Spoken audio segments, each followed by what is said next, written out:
Hey friends, you're watching BrainStormAcres. I'm Henry. Today we're going to talk about solar power.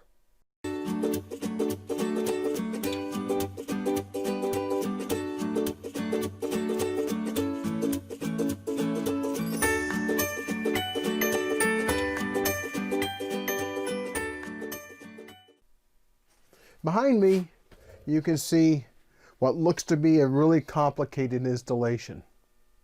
But really, it's conceptually very simple. Each of these inverters have all of the wiring replicated. So if you look, this inverter up here is wired exactly the same as this inverter here and this inverter down here.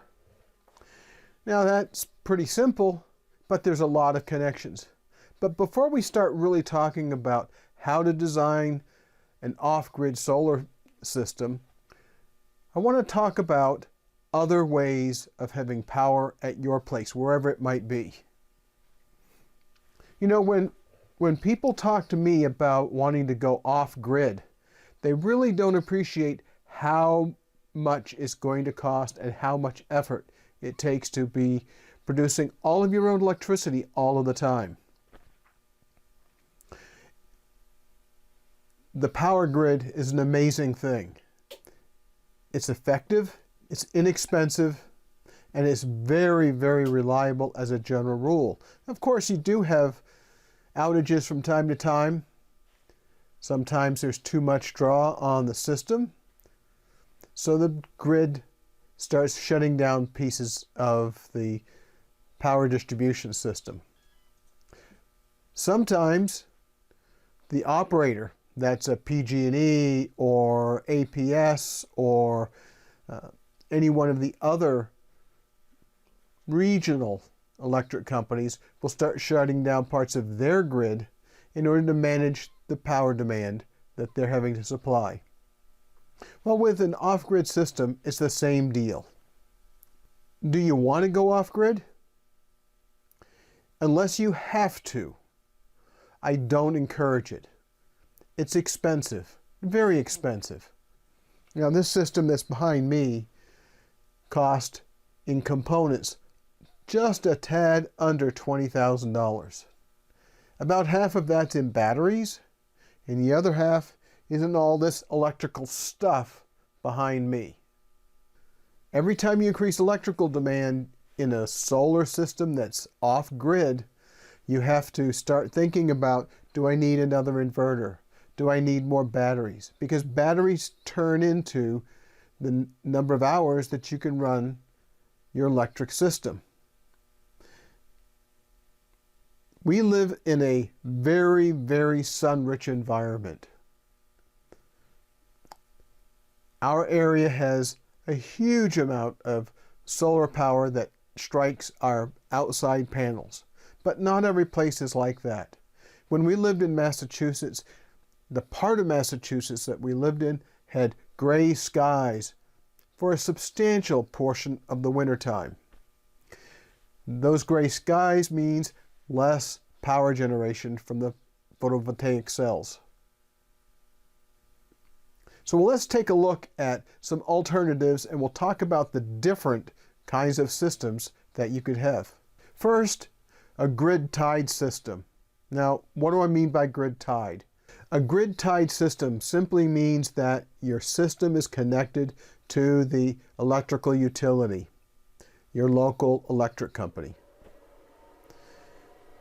That's really good because it saves from having to develop a system that can handle the great amount of power that you might need at one time. Now, if you use a grid-tied system, you could just use a grid-tied inverter and converter with photocells, PV panels, or you could just use batteries to store power from the grid and then use that later on. So you could use it like a UPS system. Whether or not this works where you live depends a lot on the utility structure that the state allows. By that I mean, do they allow net metering? which means when you buy energy from the grid, you pay a certain price. But then when you have more than what you actually need, you can sell energy back. And that's how a lot of companies offer to come in and install solar panels on your roof at little or no cost to you. Because what they're doing is they're selling back the energy to the grid. Now, some places you can't do that because you're only allowed to buy electricity, and then you can only sell as much as you've already bought. So you really need to understand those factors when you're considering a grid-tied system. So again, you can have solar panels or no solar panels, batteries or no batteries. The mix depends upon what you need. My recommendation for most people is to use a grid-tied system. That means they can scale back the number of solar panels they need, the amount of battery storage they need, and the inverters, converters, and all those things that make the system work. That's really, really important because when you start looking at a typical home in the U.S., the typical home is using about 1,000 kilowatt hours of electricity per month. That's about 30 kilowatt hours per day. That's an awful lot of power. That means an awful lot of solar panels. It means a lot of batteries. And don't think that batteries are inexpensive because they aren't.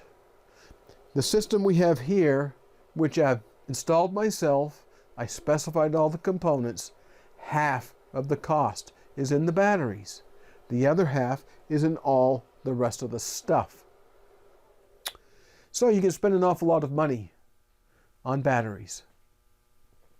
There are systems out there, for example, the Tesla Powerwall, that use lithium-ion batteries, the same as what Tesla uses in their electric vehicles, to store power. And that feeds back to you when you need a greater demand than what you want to pay the electric company for. So what it's doing is really kind of leveling out your usage. In future installments of this series, we'll talk about some very specifics about how solar systems get designed. I'll give you a quick preview. Everybody talks about a 6-step process. And the first step is figure out how much demand you have.